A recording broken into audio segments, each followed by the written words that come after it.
Buenos días. Muchas gracias por su asistencia. Empecemos hablando del escenario en el que algunos tenemos una experiencia de más de 30 años y otros se están formando. Y es el escenario justamente del acto médico. El acto médico y el de las demás profesiones de la salud con sus respectivos pacientes es una práctica social intersubjetiva. No lo olvidemos. Es un ejercicio que hacemos de interacción de seres humanos que partimos cada uno desde nuestra propia subjetividad, desde la forma como leemos el mundo. En la formación en medicina se nos ha insistido muy desde el principio en que debemos objetivar la enfermedad. No es gratis que en el concepto clásico de ciencia la objetividad, eso de tomar distancia si se quiere para evitar estar afectado por los sentimientos, por las emociones, para que demos cuenta de lo que es más objetivo, es la forma como se nos ha formado en medicina. Y quizá en favor del ejercicio científico de la medicina hemos sacrificado un asunto muy importante, y es reconocer que parte de nuestra cotidianidad y de nuestro ser humanos es la subjetividad. Entonces, este tipo de investigación, comúnmente llamada cualitativa, técnicamente mejor como hermenéutica o fenomenológica, lo que intenta es otra vez revalorar la subjetividad y el acto de intersubjetividad. No se nos olvide, muchachos, que la medicina se ejerce en el escenario de la incertidumbre. Por más que nos formamos, que vamos consumiendo contenidos y logrando, digamos, avanzar en la disciplina o en las disciplinas que implica la medicina, siempre será más lo que no sabemos que lo que sabemos. Que lo diga Newton, ese genio de la física, que en algún momento escribió: ¿qué sabemos? Una gota. ¿Qué desconocemos? El océano. Yo le pregunto a mis estudiantes de medicina en la Universidad de Antioquia: venga, están a punto de graduarse, ¿cuánto cree en proporción que usted sabe de lo que se sabe en el mundo en este momento sobre medicina? Y no faltó alguna vez una estudiante un poco atrevida que decía que un 30%. Y alguien dijo: no, está muy pretenciosa, digamos un 10 para quedar un poco más humildes.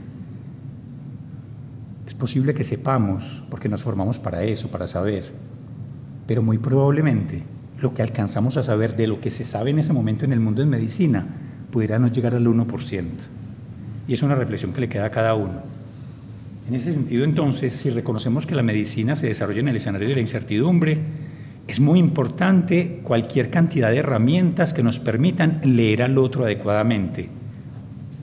Dirán que soy un poco achapado a la antigua, pero lamento mucho que muchos de nuestros jóvenes profesionales que se forman están adoleciendo de un acompañamiento de formación riguroso en semiología, que era uno de esos cursos que algunos consideramos fundamentales para leer al otro.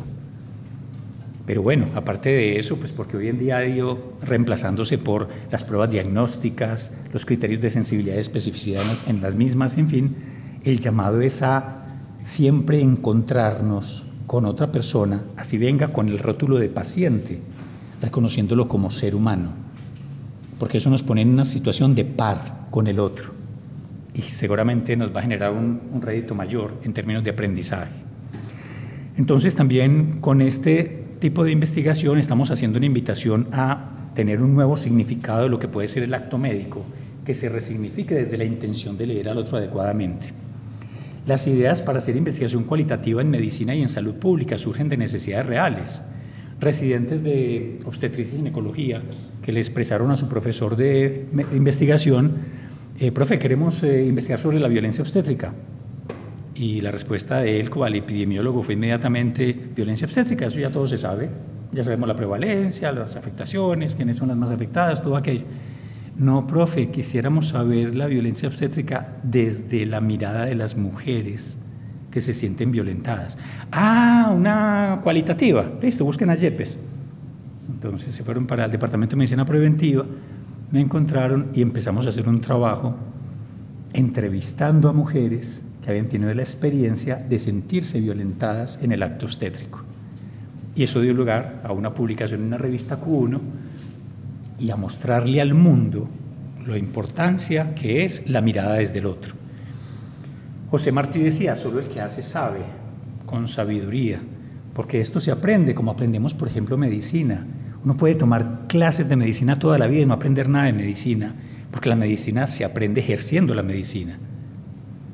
Uno cuando sale destetado de la universidad en un pregrado, en un posgrado, especialización, maestría, doctorado, el aprendizaje real más fuerte, se dice que 2/3 partes del aprendizaje dependen de la práctica, del ejercicio como tal, del hacer. En ese sentido, entonces, siempre será importante hacernos la pregunta cuando estamos enfrentados a un proyecto de investigación: ¿qué es eso que yo quiero saber de lo que no se sabe? ¿Qué es lo que yo quiero saber de lo que no se sabe? No deberíamos preguntarnos de cosas que ya se saben. Y por eso uno debería investigar de un asunto del que sepa, para que no pierda tanto tiempo poniéndose a tono con el saber justamente de ese tema. Y hay que sumarle a eso esos criterios que bien planteó Cummings en algún momento para que justifiquen una buena pregunta de investigación, que es que sea relevante en términos de conocimiento científico, que sea ética, que sea novedosa, que sea importante en términos de que beneficie a personas y que sea factible, que se pueda hacer.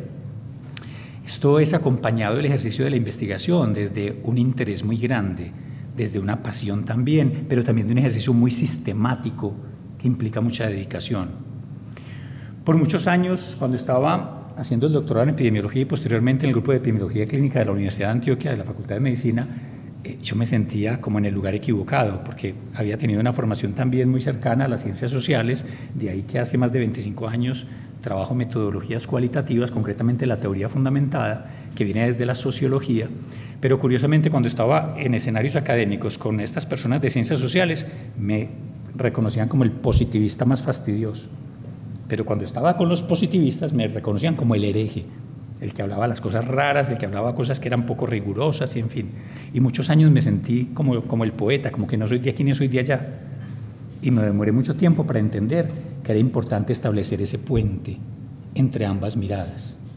Entre la mirada que dice ser tan objetiva de la epidemiología clínica clásica, del concepto de ciencia clásico, pero también esa mirada de la subjetividad y la importancia del reconocimiento del otro. En ese sentido, entonces, esta grafiquita sencilla intento que nos permita un poco entender las grandes diferencias entre esas dos posturas, que no son solo metodológicas, sino epistemológicas, desde la teoría del conocimiento.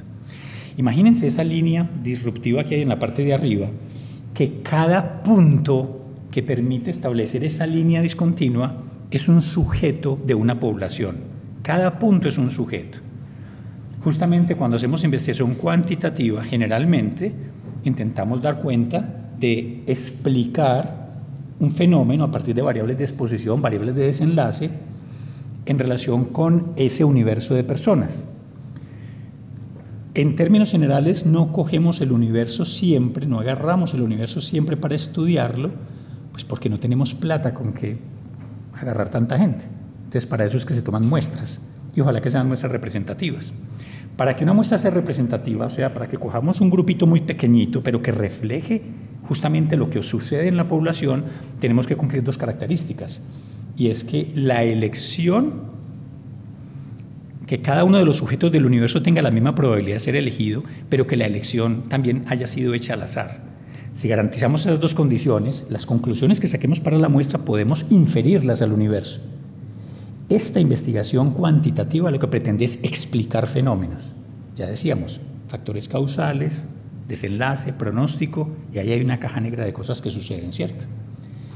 Bien, en la investigación cualitativa no nos interesa eso. Y por eso mal hacen quienes juzgan mal a la investigación cualitativa, evaluándola desde los criterios epistemológicos y de validez y metodológicos de la investigación cuantitativa. En la investigación cualitativa lo que hacemos es tratar de comprender un fenómeno a profundidad en un grupo de personas que vivieron una experiencia común. En este caso, un paciente trasplantado de corazón, por ejemplo. Estamos haciendo en la actualidad con la doctora Sidney un trabajo en ese sentido, aquí en el hospital, entrevistando a los pacientes después del trasplante de corazón, a ver cómo ha sido ese asunto de volver a nacer, de volver a vivir, de tener 2 fechas de cumpleaños, etc. Cuando hacemos estos trabajos, y para ello necesitamos 20, 30 personas, incluso a veces menos, porque el criterio es otro, es el de saturar unas categorías. aclaro que esta charla no era para asuntos metodológicos en detalle, ni mucho menos. Es una charla simplemente informativa y si acaso ojalá motivarlos algún día a hacerse algún tipo de pregunta en este sentido. Entonces, cuando sacamos las conclusiones de esas 20, 30 personas que entrevistamos, las conclusiones no pretendemos inferirlas a un universo mayor. No, se las chantamos a las personas que entrevistamos y así lo decimos en el artículo. Para los entrevistados, los sentimientos, las emociones, la experiencia, el significado fue este. Hasta ahí llegamos. Entonces alguien dirá, ¿y eso a quién le sirve? Pues le sirve a mucha gente porque el artículo cuando sale publicado en una revista nacional o internacional y lo lee a alguien en otra parte del mundo, eso le permite entender lo que le pasa a él con sus propios pacientes. Ese fenómeno se llama transferibilidad, que es distinto a la inferencia. Y es que sin ser la pretensión del investigador, es otro el que desde otro contexto siente que eso le sirve para comprender lo que le está pasando a él. Comprender fenómenos de interacción es muy importante, muchachos. Ya lo decía mi mentora Carmen de la Cuesta cuando vino a Colombia hace más de 20 años a enseñarnos estas metodologías, que hizo un estudio sobre embarazo en adolescentes. Porque los médicos y personal de salud generalmente partíamos de que la adolescente se embaraza porque no conoce métodos de planificación familiar y llegamos a las comunidades a enseñarles cómo se ponía un condón y aquello y lo otro. Y resulta que puede ser que eso siga siendo cierto, pero es posible que para alguna de ellas su intención era embarazarse, porque estaba enamorada de un pelado que se dedicaba a ser sicario, que todos los días o día por medio salía a matar a alguien y era consciente que en cualquier momento podía no volver, porque lo podían matar a él. Pero ellas estaban tan enamoradas de ese pelado que lo querían tener con él para el resto de la vida. Y la mejor forma de tener a alguien con uno para el resto de la vida es tenerle un hijo. Entonces ellas se embarazaban conscientemente. El estudio se llama tomarse el amor en serio, se tomaban el amor en serio y eran unos adolescentes. Entonces la pregunta es, ¿para qué sirve esa evidencia cualitativa? Para hacernos caer en cuenta que no todo es blanco o negro como creemos, sino que si se entiende el problema desde el otro, es posible que nos dé un matiz, una mirada distinta que nos implique abordarlo distinto. A una muchachita que se toma el amor en serio, no es ir a contarle cómo se pone un condón o cómo se lo quita. Es claramente hablarle sobre otros asuntos que tienen que ver con la responsabilidad. Usted dirá, no, pero un ejemplo como más clínico. Hospital de Johns Hopkins, 2003, hubo una publicación porque se dispararon las infecciones intrahospitalarias en ese hospital. Entonces hicieron una encuesta a los epidemiólogos del hospital a ver cómo está haciendo la técnica de lavado de manos y encontraron que entre las proporciones, pues una proporción muy alta de una técnica muy buena, de una técnica más, pero de una técnica mala, inadecuada de lavado de manos, una proporción muy bajita, un 3%. ¿Alguien pudo haber subestimado ese 3%? Pues ¿qué importa un 3%? De 100 cirujanos 3, eso no vale la pena. Pero no faltó la enfermera que dijo, ¿por qué no les hacemos unas entrevistas a profundidad a esos médicos a ver qué encontramos? Y la respuesta fue que algunos no tenían una buena técnica de lavado de manos porque ni siquiera creían en los beneficios del lavado de manos. Un cirujano que no cree en los beneficios del lavado de manos. Eso no es para juzgarlo y para decirle, no, mire, es que usted está... No, es para comprenderlo justamente. Y al comprenderlo, para actuar en favor de eso. A ver, ¿qué voy a hacer? Entonces, que insisto con la guía de práctica clínica, insisto con el garrote, insisto con el ejemplo, insisto con despedirlos. Lo que pasa es que en ellos ya es un hábito. Algunos que nos formamos hace más de 30 años en medicina en esta ciudad, tuvimos la oportunidad de ser estudiantes de un profesor cirujano, Ñito Restrepo, que se lavaba por las mañanas antes de entrar a cirugía. Y entre paciente y paciente se cambiaba los guantes y no se volvía a lavar. Y él afirmaba, cuando le decíamos, profe, ¿no se va a lavar? Porque a nosotros sí nos hacían lavar hasta la nuca, pues. Profe, ¿no se va a lavar? No, ya me lavé por la mañana, es que ningún paciente se me ha infectado. Vaya a ver si ese señor tenía un registro de qué pasaba con sus pacientes después de que salían del quirófano. Entre otras cosas, porque muchas veces no sabíamos más de ellos. En fin, ese tipo de cosas nos invita a pensar el asunto desde el otro. Y eso es lo que intenta hacer la investigación cualitativa, muchachos. Implica un análisis que es interactivo, con la información que recogemos a través de las entrevistas o de la observación participante, es iterativo porque uno va y viene entre los relatos de las personas, los códigos, que es la forma como uno va empezando a hacer abstracciones, las categorías descriptivas, analíticas, interpretativas y la teoría que pueda generar al final. Pero también es sistemático y a tres voces, porque una voz es la voz de las personas que estamos entrevistando, otra voz somos nosotros como investigadores que también estamos ahí interpretando eso que estamos encontrando, pero otra voz es lo que dice la literatura también. Y por eso el equilibrio de las tres voces es lo que muestra un trabajo de estos, diríamos, bien hecho. Importante decir que la comparación que se hace en investigación cualitativa no debería ser como la hacemos los epidemiólogos. Hacemos comparaciones desde variables de persona, tiempo y lugar. La comparación en investigación cualitativa debe ser teórica. Cuando cojo una teoría de otro asunto y me sirve para explicar lo que me pasa. Y un buen ejemplo es lo que se conoce como indeterminación social del conocimiento. Esta es una categoría de la sociología de la medicina descrita en los años 70. Y resulta que cuando hice mi tesis de la maestría hace más de 20 años, me encontraba que una paciente me decía, no, es que el doctor, cuando le pregunté, viendo la ecografía, que la placenta estaba de tamaño disminuido, le pregunté qué era eso y él me dijo, señora, eso no le incumbe a usted, eso solo le incumbe al cuerpo médico. Esa fue la respuesta del médico cuando ella le preguntó que la placenta de tamaño disminuido, ¿qué significaba? Y resulta entonces que uno pudiera elucubrar mucho de por qué él respondió eso, o por qué no sabía, o por qué no, lo que sea, pero resulta que la categoría de indeterminación social del conocimiento nos habla de que las profesiones liberales, le hace la medicina, el derecho, la ingeniería, construimos un lenguaje técnico para tomar distancia del vulgo, del común. Y ese lenguaje técnico nos sirve finalmente para seguir teniendo el control en el ejercicio de nuestra profesión. O sea, es un asunto de control social que ejercemos desde la medicina, la ingeniería, en fin, conscientes o inconscientemente, porque tenemos un saber al cual no llega la gente del común. Eso resulta que está descrito en la literatura con Molière, tan bonito en esos escritos de El médico a palos, El enfermo imaginario, de alguien que se hace pasar por médico sin serlo, simplemente utilizando nombres técnicos raros, descrestando a todo el mundo con un supuesto saber.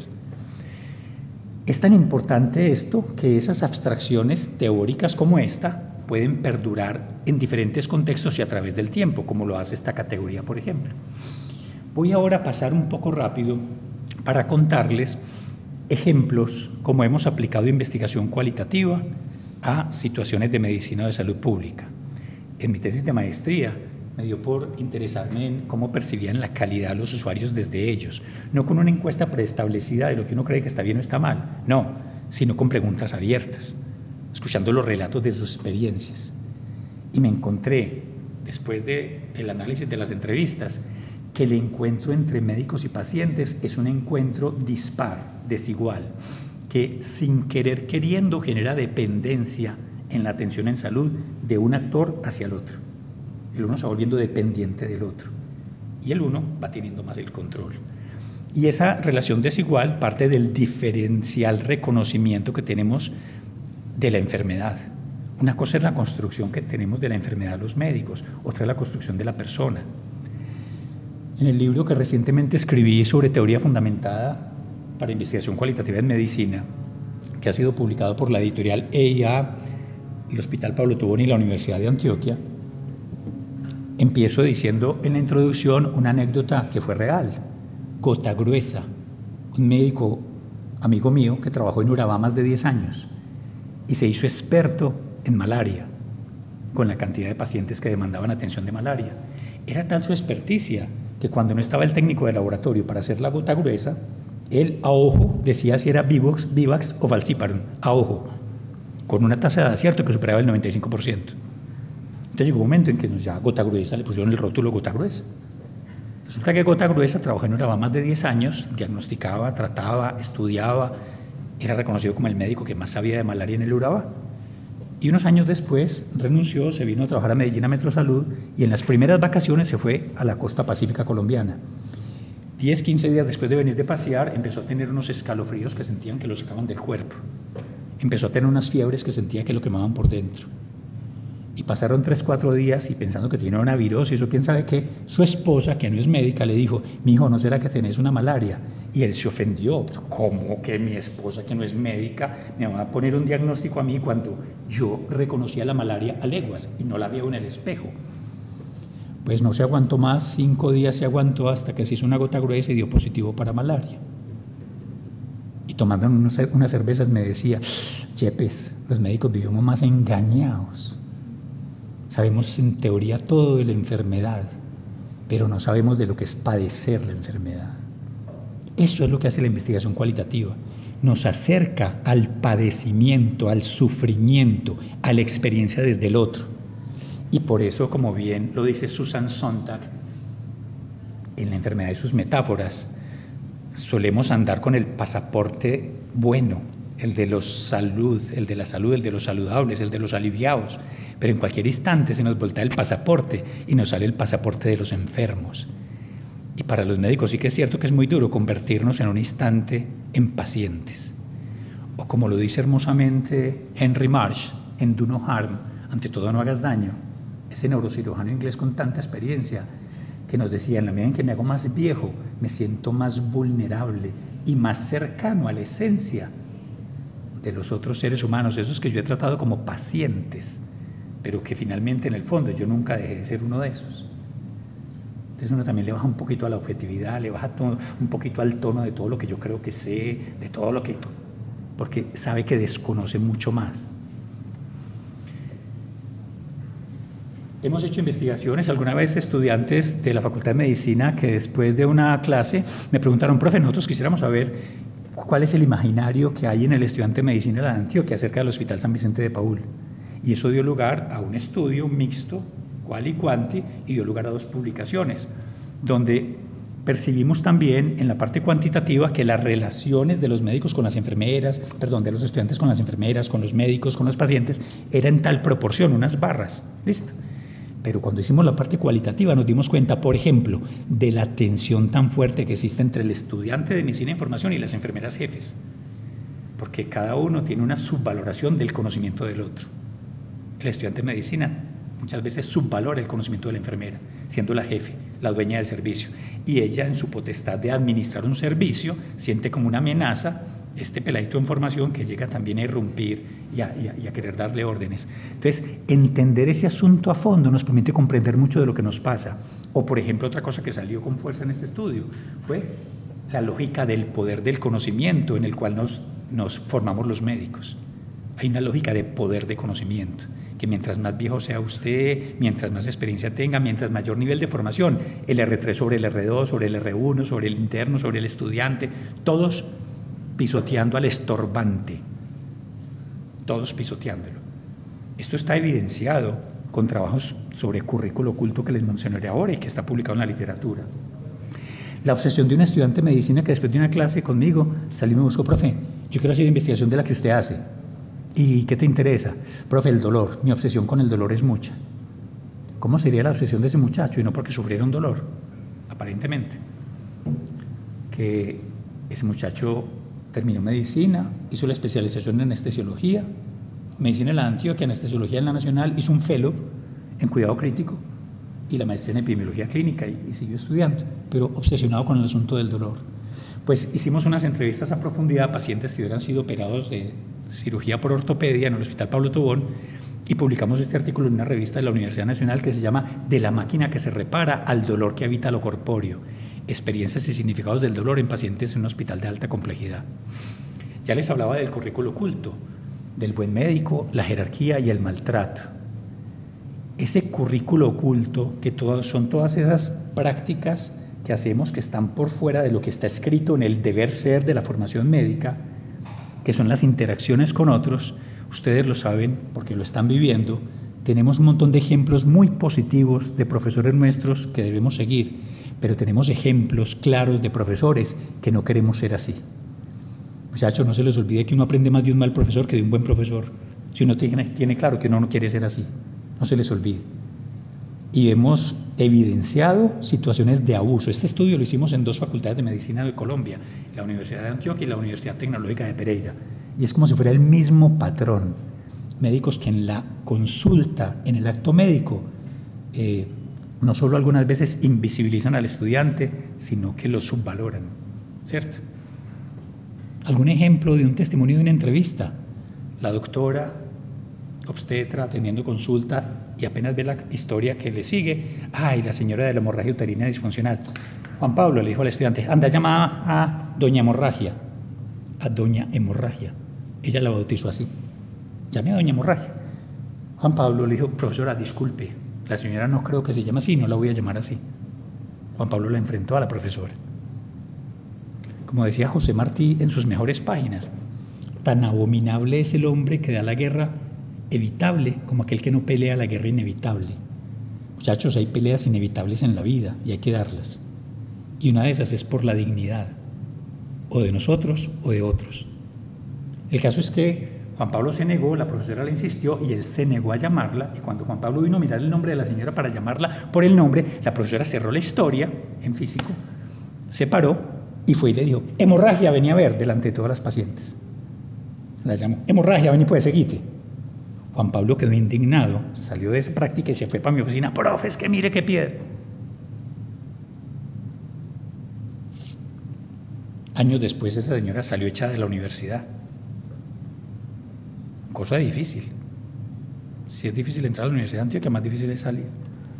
Echado. Investigaciones hechas con estudiantes de medicina cuando salen de medicina a enfrentar la vida real. Yo creo que todos, sin excepción, por más pinchados que seamos, nos damos cuenta que la realidad nos desborda.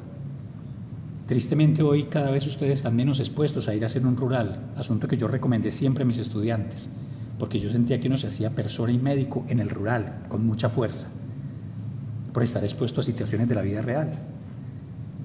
Llamadas a las 3 de la mañana de un estudiante desde Aviasolano, diciéndome, profe, lo que aprendí en la universidad no sirve para mierda. Confrontado con la realidad que le tocaba vivir allá, porque lo desbordaba. Y finalmente nos dimos cuenta que si hay un montón de herramientas que ustedes aprenden y que son capaces de ponerlas al servicio de lo que hacen para hacerlo bien. Pero eso no obsta que nos toca muy duro, porque nos formamos en un escenario donde todo está controlado, incluso en escenarios de tercero y cuarto nivel de complejidad, y a veces salimos a trabajar a un primer nivel, todavía con un montón de exámenes para mandar en la cabeza que no hay quien los haga, ni dónde es hacerlos. Y nos toca desarrollar herramientas ahí, a presión. O este estudio que hicimos con estudiantes de medicina en la Antioquia en algún momento, cuando en un cursito pichurrio que yo dictaba sobre seguridad social y el sistema de salud colombiano, los invitaba a pensarse antes que como médicos, como ciudadanos, y a reconocer todos los intereses que implica el sistema de salud en Colombia, y que cuando ellos salieran como médicos a ejercer en ese sistema, pudieran adoptar una postura política. Eso no significa que esté a favor de Petro, en contra o el otro y el de más allá. Una postura política como actor que también toma decisiones en la medida en que es posible por sí mismo, y que tiene un criterio crítico más que técnico también, un criterio crítico frente a las cosas. Entonces, el resultado de analizar un montón de ensayos, más de 100 ensayos, fue, profe, ese curso fue como parar y pensarse, ¿cierto? Un asunto como de metacognición. O, alguna vez, los intensivistas pediátricos del Hospital Pablo Tobón, muy preocupados porque veían cómo algunos de sus compañeros, decían ellos, por seguramente no tener elaborado muy claro el concepto de lo que es la muerte, daban explicaciones a las familias que dejaban mucho que desear. Una señora pegada rezando porque el pronóstico de su hijo era muy malo, y el médico llegara a decirle, señora, no pierda tiempo, ¿por qué está rezando? No pierda tiempo, se va a morir igual. Y decía, no, hombre, como que le faltó un poquito como de ponerse en el lugar del otro. Por un instantico, imagínese usted con un hijo ahí en la UCI, por Dios. A raíz de eso, desarrollaron más de, hoy superan los 2.000, pero en ese momento eran 820 encuentros de escucha que promovieron estos intensivistas, donde en algún momentico que estaba el servicio tranquilo, llamaban a las 4, 5, 6, 7, 15 personas que estuvieran en espera, acompañando a los pacienticos, y se los llevaban para un saloncito a escucharlas, a ponerlas a hablar, y ellos a escucharlos. Y vieron que era tan sensibilizador y tan confrontador eso, que empezaron a invitar a estudiantes de medicina, de enfermería, a especialistas, a residentes, y la gente tocándose, escuchando a las familias, porque era como por un instante ponerse en el lugar del otro. Otra vez, no esa mirada tan técnica que tenemos los médicos, ¿cierto? Tan sabia, tan segura, no. Empezar a reconocer el miedo en el otro, la incertidumbre. O este que hicimos con enfermeras del Hospital Pablo Tobón, que estaban muy berriondas, que porque los cuidadores de los pacientes no les paraban bolas y no les ponían atención. Y apenas hicimos unas entrevistas a profundidad, entendimos cosas como esta. la excisión del cuidador, la excisión. El cuerpo puede que esté ahí cuidando al otro, pero la cabeza muchas veces no está ahí. La cabeza estaba en el pueblo, estaba cuidando al esposo. Hace 3 meses que estaba hospitalizado y ella estaba tan hospitalizada como él. Pero su cabeza no estaba ahí cuidando al esposo, sino que estaba en el pueblo, a no sé cuántos kilómetros de Medellín, pendiente de sus 2 hijas adolescentes que estaban al cuidado de los novios. Se podrán imaginar la preocupación de esta señora. Y así como ella, muchas. Entonces, las enfermeras berriondas, que porque no les hacían caso, pues qué caso la va a hacer alguien que no tiene la cabeza ahí, mija. Entonces, entender eso nos permite, pararnos distinto frente al otro y acercarnos distinto frente a él. Lo otro es que eran personas que dejaron de vivir sus propias vidas por vivir la vida del otro. Imagínense esos niños que tenían 10 meses hospitalizados y algunos de sus padres ahí. En fin, eso tiene muchos otros matices. Yo simplemente pasando por encimita contándoles algunos de los hallazgos más importantes. Muy bonito con adolescentes. Logramos hacer entrevistas a adolescentes obteniendo una respuesta un poquito mayor que la que obtendría uno de entrevistar al pibe Valderrama. Todo bien. Un adolescente para que logre contar su cuento, no es fácil. Y lo logramos. Y eran adolescentes que tenían lupus y que al llegar a la adolescencia iban a querer tener control del tratamiento, ya no que sus padres dieran que se hacía y que no se hacía, ni el reumatólogo, sino ellos. Entonces esa tensión también entre tomar el control o no es una cosa muy interesante en adolescentes, publicado en la Revista Colombiana de Reumatología. Donde entrevistamos a médicos clínicos, investigadores del Pablo Tobón, frente a cuáles son esas motivaciones, esas barreras para investigar. Otro muy bonito, cuando entrevistamos pacientes que tienen insuficiencia intestinal. Muchachos, entrevisté a un señor que llevaba 10 meses sin salir a la calle. Cuando le dije, ¿por qué no sale a la calle? Ay, doctor, la última vez me fue tan mal. Estuvo en un centro comercial, tenía su ostomía, se le derramó. Bueno, tuvo un accidente ahí maluco con eso. El caso es que olía no muy agradable. Entró a un baño y entraron unos tipos y desde afuera del baño empezaron a gritarle: ¿qué hubo, cadáver? ¿Te moriste o qué? Tal cosa. Y la perversión del ser humano no tiene límites. Se quedaron afuera esperando las 3 horas que el señor estuvo allá adentro para verlo salir, a ver quién era. Y enseguida, por el centro comercial, diciéndole cosas. Ese señor quería que la tierra se lo tragara. Entonces, entender eso desde el otro, desde las limitaciones que implica tener una falla intestinal, que para nosotros puede ser un asunto como, sí, eso es como del otro, del enfermo. Eso nos acerca al otro. Este es el artículo, uno de los de Mostrar más pupis, que es el de ni la medicina ni los profesionales de la salud son violentos por naturaleza. Violencia obstétrica desde una perspectiva interaccionista. Es una revista Qualitative Health Research, que es una revista Q1 en el mundo de investigación cualitativa en salud. Y ahí publicamos el artículo que les mencioné de las 18 entrevistas que hicimos a mujeres que habían percibido ser violentadas durante el acto médico. El hallazgo más importante es que la causa de esto no es como lo dice el concepto que hay tradicional de violencia obstétrica, y es porque los ginecólogos obstetras o las ginecólogas obstetras son unas HP, que es otra forma de decir violencia obstétrica, es porque ellos son unos HP. Este artículo lo que permitió encontrar es que no es la condición del médico la que hace que se dé la violencia obstétrica exclusivamente, porque si así fuera, entonces ¿por qué no se habla de violencia quirúrgica, de violencia pediátrica, de violencia, no sé, gerontológica? Porque la pudiera haber en todos. Es que hay un asunto de que violencia social que hemos hecho paisaje y que nos afecta profundamente en lo que hacemos, en lo que somos, ¿ya? Nos hace irascibles, nos hace mucho más primarios, nos hace mucho más reactivos. Pero además hay violencias laborales, porque no trabajamos en las condiciones más adecuadas, con unas cargas excesivas de trabajo que nos desgastan. O sea, hay un montón de violencias en las que estamos inmersos, y obvio que a eso se le suma la actitud de la persona, obviamente, del médico, de la enfermera, ¿cierto? Se suma ahí también. Pero el asunto es mucho más complejo que simplemente pensar que es porque es una HP esa persona. Es mucho más allá. Muy bonito, sobre testimonios de padres con hijos diagnosticados con trastorno por CF de atención e hiperactividad, donde hay una carga de cuidado muy fuerte que cae en las mujeres y que gracias a la cantidad de ideas cerradas que hay socialmente, hay un estigma sobre estas personas y estas familias. O sobre el significado del síndrome depresivo para médicos generales. Una enfermera con su novio médico, ella teniendo depresión, decía: yo quiero saber mi novio y los médicos en formación cuál es el significado que tienen de la depresión. Este artículo, cuando fue evaluado en la Revista Colombiana de Psiquiatría, lo evaluó una psiquiatra que era docente y dijo: a partir de este artículo le voy a enseñar a mis estudiantes sobre depresión, muy distinto a como lo he hecho, porque si algún estudiante tiene una experiencia cercana en él o en su familia sobre depresión, ese pelado debe tener una carga fuerte de prevención, de predisposición, de temor, y a ese pelado hay que acompañarlo distinto. Entonces, un estudio muy bonito que da luces en ese sentido. O este, que nos muestra cómo invisibilizamos el riesgo de un accidente biológico en escenarios como de cirugía, como urgencias. ¿Y por qué lo hacemos? Pues por salud mental. Si uno estuviera todo nervioso porque a toda hora se va a chuzar y va a tener un accidente biológico, uno no trabajaría, uno se paralizaría. Entonces, construimos una ilusión de invulnerabilidad. Eso no me pasa a mí. No, es que yo tengo mucha experiencia, no, es que yo tengo mucha práctica, ¿cierto? Muchas veces no nos ponemos los elementos de protección personal, porque no, somos muy cancheros.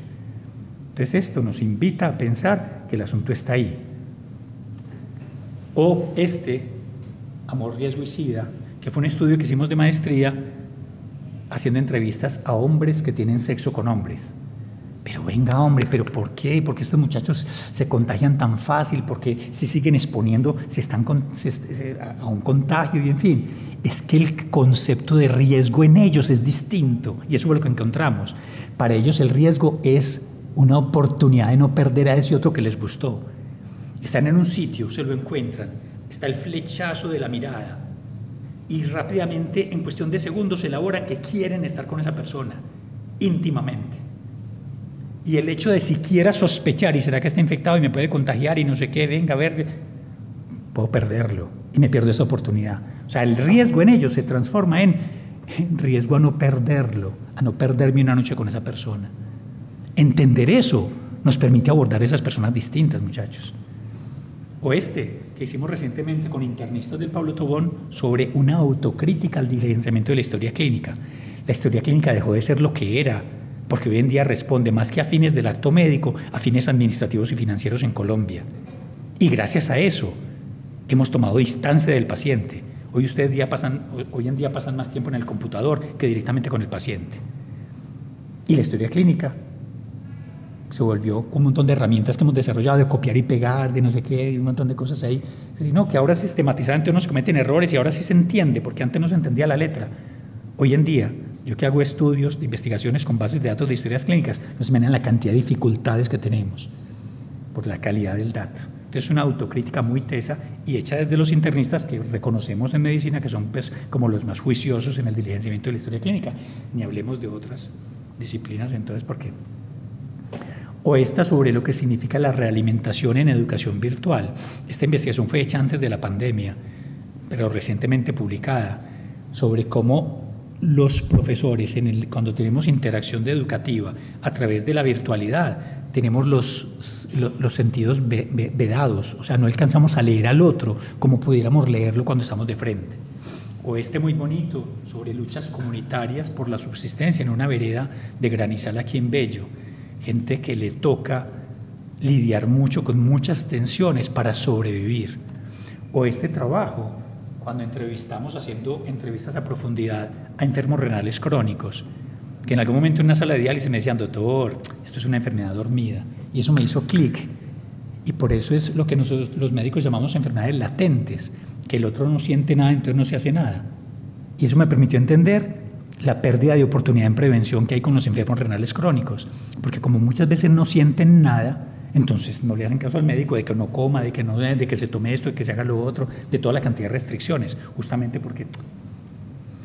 O muy, muy bonito, que es una tesis de doctorado publicado también en la revista Q1, sobre lo que significa el estigma para quienes toman decisiones y asesoran a los tomadores de decisiones de las políticas públicas sobre drogadicción en Colombia. Los políticos que toman decisiones son un montón de solapaos, que puede ser que sepan ellos que eso es un problema y eso es una enfermedad y que hay que tratarlo como enfermedad, pero no lo hacen así, sino desde una lógica moral de lo que está bien o mal, porque eso es lo que da votos y eso deja mucho que desear.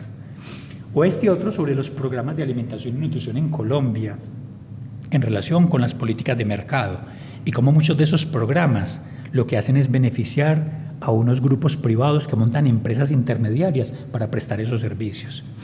O este muy bonito, recién publicado en la Revista Colombiana de Ginecología, de un estudiante mío de doctorado, sobre lo que significa para las mujeres tomar la decisión de interrumpir voluntariamente su embarazo en forma tardía.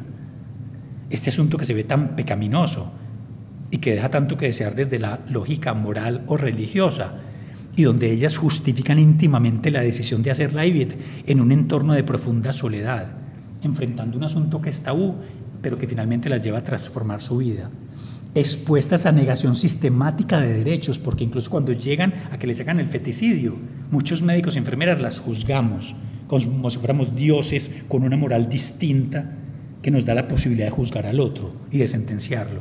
Muchas de estas mujeres criticaban eso hasta que les tocó vivirlo a ellas mismas y se dieron cuenta del infierno que implicaba en Colombia tomar la decisión de interrumpir voluntariamente su embarazo.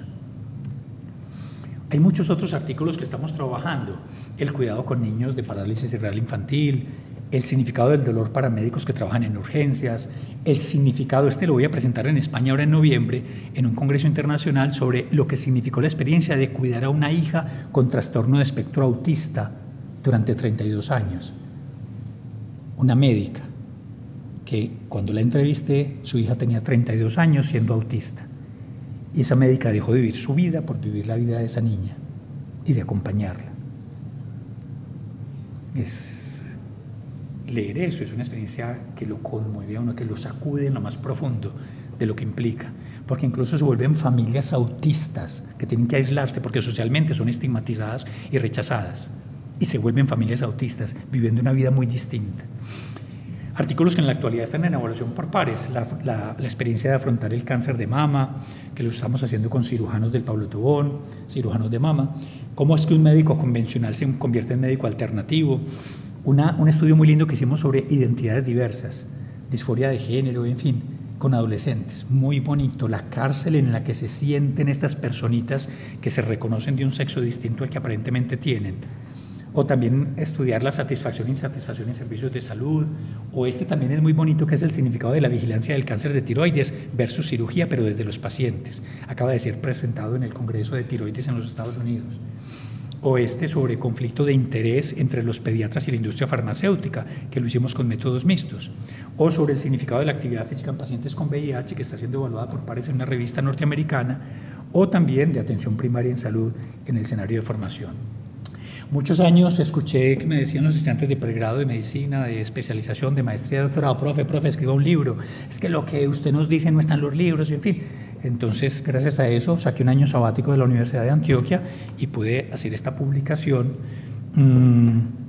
Y muchachos, no se imaginan lo que fue el aprendizaje de obligarse a plantear por escrito lo que uno creía saber. Yo pensé que a la hora de escribir ese libro, después de 25 años de experiencia, iba a cerrar los ojos y empezar a escribir.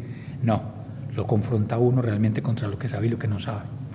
Para cerrar, entonces, es importante estimular, tanto en profesores como en estudiantes, que nos hagamos preguntas permanentemente. Los invito a que se hagan preguntas. Yo sé que en medicina nos forman para responder y para dar la respuesta precisa y para creer que todo lo sabemos o lo debemos saber. Muchachos, mientras más rápido aprendan a decir no sé, mejor. Y si el profesor no valora eso, problema de él, no de ustedes. Ustedes dirán, claro, pero entonces la nota. Yo sé, yo lo viví. Pero aprendan a decir no sé. Alguien dice, no, es que si yo le digo no sé a un paciente, entonces pierde la confianza en mí. Entonces, ¿qué? Que confíen en un mentiroso. Después de más de 30 años de experiencia como médico, les digo que la confianza se genera es en la transparencia. Diga no sé, pero averiguamos. Internet no lo sabe todo. Venga, a ver, le preguntamos al que sabe. Fácil. Hoy en día, con el acceso que hay a información, eso sí, tenga elementos de lectura crítica para hacerlo bien hecho. Háganse preguntas, muchachos. Háganse preguntas. Es muy importante todo el tiempo. Si alguno de ustedes tiene la intención de un estudio cualitativo, tiene una idea de lo que sea, en ese separadorcito que les regalaron, ahí está el correo electrónico. Si en su universidad no tiene cabida la inquietud, lo invito, escríbame y con mucho gusto lo acompaño en ese proceso de hacerse preguntas y de investigar cualitativamente, que lo peor que le pase, lo peor es que va a aprender, lo peor. Y seguramente, posiblemente va a ser un mejor médico, porque va a estar mucho más cercano del otro. Ya vieron cómo hicimos y hemos hecho muchos trabajos posterior a cursos o con compañeros, con estudiantes de pregrado, especialidades, maestrías y doctorados. Y lo otro es que es importante saber que cuando uno hace una investigación, eso no termina hasta que no está publicada. No tanto por el hecho de la presión de publicar o perecer, sino por responsabilidad social. También porque le genera a uno unos puntos, unos ingresos, lo que sea, claro, pero sobre todo por transferibilidad. He tenido la experiencia en 3 ocasiones consciente de que alguien que lee un artículo mío publicado en una revista me llama de otra parte del mundo a decirme que eso que yo publiqué con mis 20, 25 pacientes le fue muy útil a él en Australia, en Inglaterra, en Chile, en Estados Unidos. No llevaba una semana publicado online el artículo de violencia obstétrica y me escribió una experta de la Universidad de California diciéndome que reconocía la importancia del estudio en términos de cómo invitaba a repensar el concepto de la violencia obstétrica. Igual pasó con enfermedad renal crónica, con otros estudios. Los invito a no dejar de hacerse preguntas y a tratar de leer al otro desde el otro. Intenten por un minuto ponerse en los zapatos del otro, muchachos. Termino con esto. Es el ejemplo de un memorando escrito por la doctora Karen Palacios, endocrinóloga, que está haciendo la investigación significado de afrontar la decisión de escoger entre vigilancia activa y el manejo quirúrgico en cáncer papilar de tiroides. El acto médico como ejercicio profesional pienso que debe hacerse de la mejor manera y por eso decidí acercarme a la epidemiología clínica para poder ofrecer las alternativas de tratamiento basadas en la evidencia más rigurosa posible. Para mi fortuna, la maestría me abrió la oportunidad de acercarme a la investigación cualitativa, en donde estoy entrevistando a los pacientes de una forma muy distinta de la que los he abordado en mis consultas. De las entrevistas que he realizado hasta el momento para mi investigación acerca del significado de afrontar la decisión de escoger entre vigilancia activa versus manejo quirúrgico en pacientes con CA papilar de tiroides de bajo riesgo, quedé muy impactada especialmente con las entrevistas de fulana y perana, porque son pacientes a las que vi en la consulta para asesorarlas acerca de la decisión de tomar frente a su microcarcinoma de tiroides y luego las pude ver en otra faceta muy distinta durante la entrevista para mi investigación. Yo he sido educada en la universidad pública como médica, en mis 2 especializaciones y hasta ahora en la maestría, sintiendo que además de recibir todo lo mejor desde el punto de vista técnico, también había aprendido cómo abordar a los pacientes desde el punto de vista humano. Sin embargo, al entrevistar a mis pacientes, me doy cuenta que hay una mar de vivencias que son imperceptibles en los 30 minutos de consulta que normalmente tengo y que el acto médico es un acto muy imperfecto que también refleja las vivencias del médico. Así como este, puedo contarles de, no sé, 200, 300 testimonios de médicos en relación con ejercicio